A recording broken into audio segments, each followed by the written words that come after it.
देश की साख बढ़ी है, दुनिया भारत को एक बड़ा डेस्टिनेशन मानती है, भ्रष्टाचार खत्म हुआ है। मैं संचार मंत्री हूं, स्पेक्ट्रम का ऑक्शन किया 1,10,000 करोड़ आए, कोयले का हुआ 4 लाख करोड़ आया, जहां जीरो लॉस की बात इनके मित्र लोग किया करते थे। आज सड़कें बन रही हैं, इंफ्रास्ट्रक्चर है, जीडीपी 7% एवरेज है। आपने देखिए गरीबों के लिए योजनाएं बनाई, जनधन योजना में 19 करोड़ लोगों ने अकाउंट खोला, 27,000 करोड़ रुपए जमा हुए, जीवन सुरक्षा में 7-9 करोड़ आया। मैं ये कह रहा हूं आगे ठीक करना है। चुनाव में हरियाणा जीते, महाराष्ट्र जीते, जम्मू कश्मीर जीते, झारखंड जीते, तब तो राजदीप जी को समस्या नहीं थी, तब तो बहुत चुनाव में हारना जीतना लगा रहता है।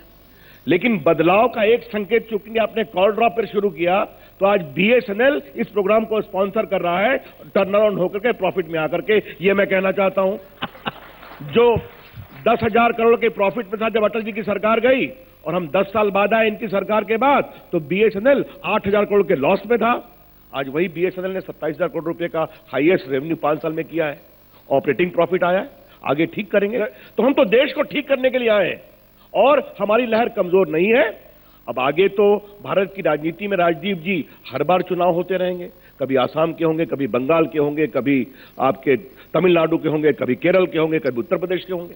हमें जनता ने 5 साल देश के लिए मैंडेट दिया है, हम काम कर रहे हैं, अच्छा कर रहे हैं, भारत की साख बढ़ी है और दुनिया का आशीर्वाद मिल रहा है।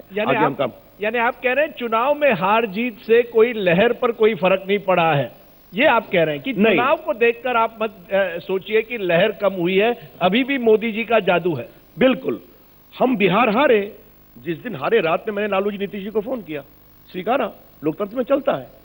हमारा खाली कहना यह है कि आप लहर पर इसलिए कहते हैं, जब लगातार लोकसभा के बाद 5 प्रदेश जीते तब तो राजदीप जी आप मुस्कुराए भी नहीं। आज अगर हम बिहार हारे हैं तो आप सवाल पूछ रहे हैं, यह आपका अधिकार है। मेरा जवाब यह है, देश में हमारा काम, मोदी जी की क्रेडिबिलिटी, सरकार की क्रेडिबिलिटी चल रही है और हम काम करेंगे। एक बड़ी बात कही है वहां आनंद शर्मा जी, रविशंकर जी ने, कि हमें 5 साल के लिए जनता ने चुना है। क्या कुछ कांग्रेसी हैं जो समझते हैं ये जो सरकार है ये 5 साल की नहीं है? अभी तक आपको ये हजम नहीं हो रहा है कि नरेंद्र मोदी देश के प्रधानमंत्री बने हैं और बीजेपी की सरकार है, और यहां से ये मुश्किल शुरू हो रही है? नहीं, मैं इससे सहमत नहीं हूं। हम संविधान को जानते हैं, पढ़ा है इन्होंने, मैंने, और मैं उस संगठन से हूं जिसके नेताओं ने संविधान का निर्माण किया, देश को प्रजातंत्र दिया। हमें मालूम है कि 5 बरस के लिए चुनाव होता है। अगर ये खुद ही ना झगड़ा करके गिर लें बीच में मध्यावधि, उसकी कोई हमको ना उम्मीद है, ना ही हम ऐसी कोई प्रार्थना करते हैं। नहीं, तो आप 5 साल के देखिए एक चीज, इसको कोई गलतफहमी, आप मानते हैं कि नरेंद्र मोदी जी जो है वो देश के प्रधानमंत्री हैं, नंबर 1 नेता हैं, आप उनको वो रिस्पेक्ट और आत्मसम्मान देते हैं या नहीं? प्रधानमंत्री पद की जो संस्था है उसको हम सम्मान करते हैं। व्यक्ति से हमारे विरोधाभास है, व्यक्ति की विचारधारा को हम स्वीकार नहीं करते, व्यक्ति की मानसिकता को हम स्वीकार नहीं करते, पर देश के प्रधानमंत्री के रूप में जो सम्मान एक प्रधानमंत्री को मिलना चाहिए वो हम उन्हें देते हैं, संसद में भी, संसद के बाहर भी। देश का दुर्भाग्य एक है कि आज एक ऐसी सोच और एक मानसिकता है, लहर की बात नहीं है, लहर कभी स्थायी नहीं होती। एक बहुत लोगों को सूरज, चांद, सितारे, कोई ऐसा वायदा नहीं था जो नरेंद्र मोदी ने, बीजेपी ने देश के लोगों से नहीं किया। आज लोग अपने को ठगा हुआ महसूस करते हैं, इसलिए हवा उल्टी चल रही है। लहर बंद नहीं हुई, लहर तो चलती है, कभी पूर्वैया चलती है, कभी पश्चिम की आती है, अब उल्टी चल पड़ी है। ये स्वीकार करें या ना करें, ये ठीक है, आप 5 साल रहें, जो आपने कहा है उसको पूरा करें, पर ये मानसिकता छोड़ दें, एक तो टकराव की, विपक्ष को अपमानित करने की, और दूसरा मोदी जी जहां दुनिया में जाते हैं कहते हैं पहली बार हिंदुस्तान की पहचान हुई। हिंदुस्तान एक प्राचीन संस्कृति है। गांधी, नेहरू, जब नेहरू बाहर जाते थे तो अमेरिका के राष्ट्रपति सब एयरपोर्ट पे आते थे, अमेरिका के लोग नेहरू नेहरू करते थे, यहाँ के लोग जाकर या भारतीय मूल के लोग मोदी मोदी नहीं करते थे।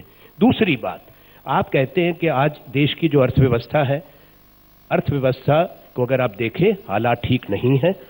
7 ये नए इंडेक्स के बराबर उस पर है, वरना आप फ्लैट ग्रोथ है हिंदुस्तान में, 5.2 है। तीसरी बात, आज अच्छे हालात होते हुए भी जब तेल के कीमत 41-42 डॉलर है, 92 बिलियन 92 बिलियन आपकी बचत हो रही है ऑयल इंपोर्ट्स पर एक्सपोर्ट 12 महीने से गिर रहा है। हम 323 बिलियन पे छोड़ के गए थे और बुरे वक्त के अंदर फाइनेंशियल क्राइसिस के बाद 24 से 26% आए साल 4 साल हमारा एक्सपोर्ट्स बढ़ा और अब निरंतर गिरता जा रहा है। ये बुनियादी सवाल है। ये बात कहना बंद कर दें कि पहली बार हिंदुस्तान की तरफ दुनिया ने देखा, इतनी लहर और तूफान और सुनामी के बाद आप अभी भी 46 बिलियन एफडीआई पे पहुंचे हैं। हम 2011 में 48 बिलियन पर भी पहुंचे थे। मैं ये इसलिए क्योंकि इन्होंने कुछ बातें कही, पर हकीकत ये है, आप कहते हैं महंगाई कम हुई, महंगाई बढ़ी है, बेरोजगारी बढ़ रही है, आम आदमी को मुश्किलातें बढ़ रही हैं।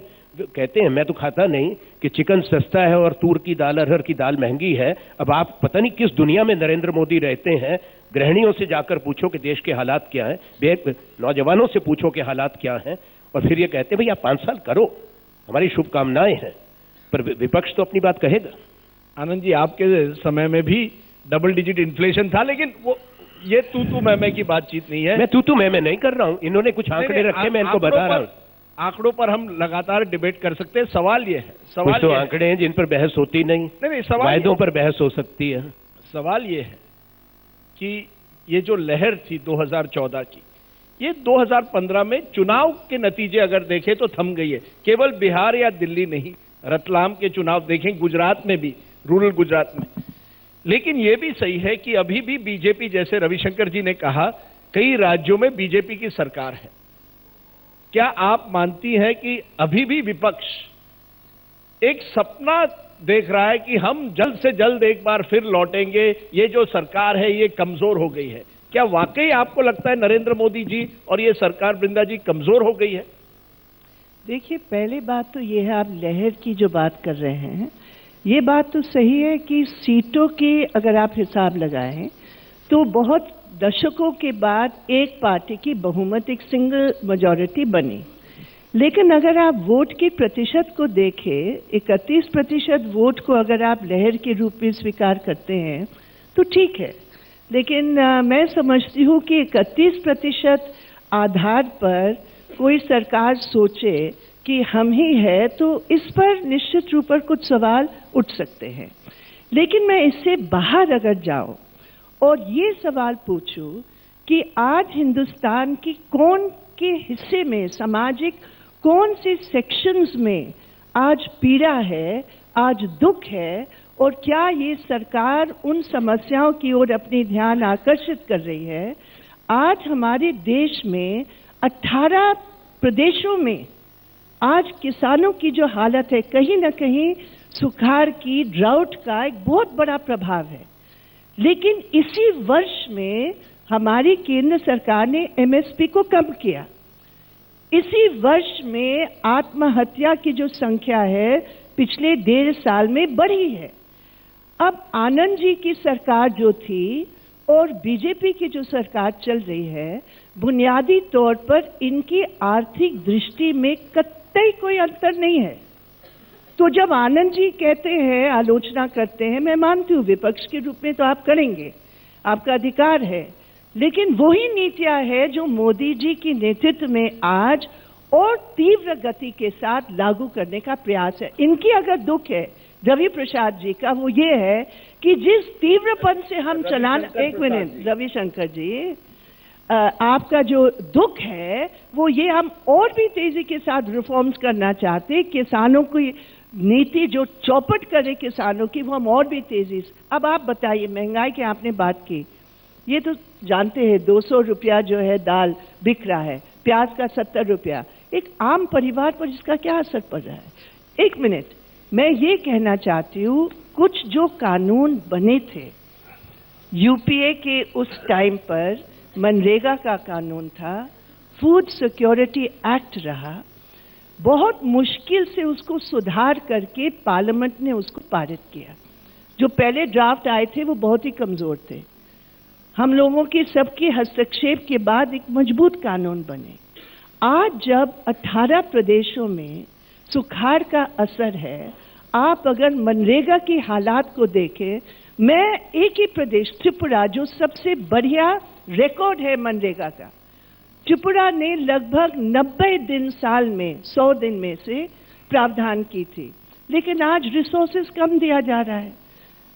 इन्होंने कहा कि 150 दिन के लिए हमने ड्राउट हिट एरियाज को दे रहे हैं, लेकिन हकीकत क्या है, पैसा नहीं दे रहे, डिले हो रहा है। आप कह रहे हैं ये किसान विरोधी सरकार है। एक मिनट, आप कह रहे हैं ये किसान विरोधी सरकार है। मैं कह रही हूँ इस सरकार की जो प्राथमिकता है, जो रवि प्रसाद जी ने जो बयान किया, किसान का नाम था, मजदूर का नाम था, जो लोग भूख से मर रहे उनका नाम था, नहीं था, महिलाओं का नाम था। जो आज वर्मा कमीशन रिकमेंडेशंस की जो सिफारिश थी, कुछ सेंट्रल गवर्नमेंट्स के हैं, कुछ स्टेट के हैं। निश्चित रूप पर प्रदेशों की भी इसमें निश्चित रूप पर एक जिम्मेदारी है जो नहीं पूरा करे। लेकिन आप बताइए, महिलाओं के लिए जो वर्मा कमीशन रिकमेंडेशन, उसके लिए जो बजट एलोकेशंस की जरूरत है, वायलेंस के खिलाफ एक बजट एलोकेशन की जरूरत। आप देखिए महिलाओं के बजट में अरुण जेटली के बजट ने उसके आधा कर लिया है। तो मेरा पॉइंट क्या है, आप जो डेवलपमेंट की बात कह रहे हैं हिंदुस्तान में, उस डेवलपमेंट, तथाकथित डेवलपमेंट की उस पद से ही मेरा विरोध है। क्योंकि मैं समझती हूँ आपके दृष्टिकोण ही दिया। अगर परिवार के प्रधानमंत्री होते तो उनको उस समय नहीं मिलता, वो काम भी हमें ही करना पड़ता। ठीक है, इंटॉलरेंस है ये। मैं बात नहीं, एक अंतिम बात कहना चाहूँगा, मैं एक अंतिम बात कहना चाहूँगा। इसको मुझे कुछ कहना, सुझाव देना है। सर ये अब सर आपने इसे टीवी, सर अब ये टीवी का जब परिवार पर रिएक्ट किया तो मुझे बोलना पड़ा ना। मुझे परिवार की बात मत कीजिए। आपकी बिहार की चुनाव की टिकट की बंटवारा में आप कितने अपने परिवार, आपके अपने नहीं, देखिए मैं परिवार, आपके लोगों की, लीडर्स की, परिवार के जो जेल में थे, जो अपराधी है, उनके आपने वोट के लिए उनकी मेरा एटीट्यूड बिंदा जी बहुत सख्त है। सीपीएम ने बंगाल में कितने क्रिमिनल्स को टिकट दिया है, ये भी पूरी चीजें मुझे तो इसके साइड पर है। मुझे अंतिम बात कहूँ क्या, मैं अंतिम बात कहूँ, अंतिम बात कहूँ, परिवार मैं अंतिम बात तो बोलने दो। आनंद शर्मा जी, आप अपने प्रदेश की बात कीजिए। वृंदा जी, बिहार में आपने अपने लीडर्स की, परिवार की, बच्चों, पत्नी, भतीजा, भांजा, उसकी भांजा को, पोता पोती, कितने को टिकट दिया पहले वो एक तरह बीएसएनएल आज का स्पॉन्सर है, लास्ट वर्ड उन्हें देते हैं। मुझे एक बात कहनी है। नहीं, बिल्कुल नहीं, ये आप हमारे साथ डिस्क्रिमिनेशन कर रहे हैं और मैं इसको एक्सेप्ट नहीं करता। मुझे अपनी बात कह दूं, फिर बीएसएनएल इन्होंने फिर अपने स्पॉन्सर को कहने दें। आप मुझे कहने दें, आप करिए पहले। मुझे सिर्फ एक चीज कहनी है, कोई गुस्से की बात नहीं। भाषण हम भी दे सकते हैं, इनकी हर बात को काट सकते हैं, पर आपने क्योंकि सरदार पटेल आपको याद आते हैं, आप बहुत बड़ा प्रतिमा लगा रहे हैं, नरेंद्र मोदी जी पूरे देश में लोहा इकट्ठा किया, पता नहीं कितना हुआ, मूर्ति चीन में बन के आ रही है, मेड इन इंडिया का नारा है, पर मूर्ति सरदार पटेल की चाइना से आ रही है। दूसरी बात, आप उसको लगाएं। मैं आपको विनम्र प्रार्थना सबके सामने करता हूं, आपके काफी समर्थक यहाँ बैठे हैं, मुझे पता लगता है मैं भी अपने कुछ लाता, पर मैं एक कह दूंगा, मैं आपको एक चीज कह दूं साफ शब्दों में, आप सबसे आग्रह है, सुन लीजिए। जब सरदार जी की प्रतिमा लगेगी हम सब जाएंगे, पर एक निवेदन स्वीकार कर ले, उसके नीचे एक कॉपर की जो प्लेट होती है, वो कांस्य की पट्टिका, उस पे इंस्क्रिप्शन लिख दें सरदार पटेल के उस ऑर्डर का कि उन्होंने आरएसएस को बैन किया था और क्यों बैन किया था। धन्यवाद। देखिए मैं एक बार आखिरी वर्ड, बस मैं 2 सेकंड सर, बिल्कुल मैं 2 ही बात कहना चाहूंगा। आरएसएस को बैन किया, बाद में उसी बैन को सरदार पटेल ने हटाया, नेहरू जी का हटाया। संघ की आलोचना ये लोग 50 साल से करते हैं, हम आगे बढ़ते हैं, आगे बढ़ते रहेंगे। मुझे अंत में एक ही बात कहनी है, मेरे बहुत अच्छे दोस्त आनंद शर्मा को यह भी परेशानी थी कि आप मोदी जी को विदेश में क्यों दिखाते हैं।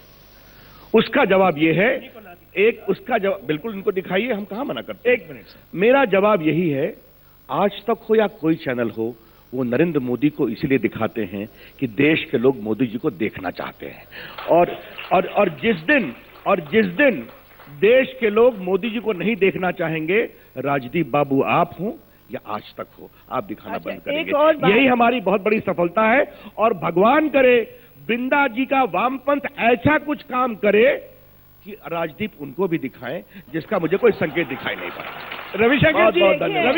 रविशंकर जी, नहीं रविशंकर जी, यानी आप टीआरपी चाहते हैं या वोट चाहते हैं? रवि प्रसाद जी, हमारी पॉलिटिक्स टेलीविजन स्टूडियोज पर नहीं चलती है। मैं कह रहा हूँ हमारी पॉलिटिक्स चलती है इस देश की। थोड़े गाँव व्यंग में। पर परेशान हो गई आप सुनिए, थोड़ा व्यंग को सहिए, आप व्यंग को सहिए। मोदी जी को कहिए कि सब लोग अच्छे दिख रहे हैं टेलीविजन पर, किसान भी जिसके पास टेलीविजन की सुविधा नहीं है क्योंकि बिजली नहीं पहुंच रहा है, मोदी जी वहां थोड़ा दर्शन दे दे तो बहुत बढ़िया रहेगा।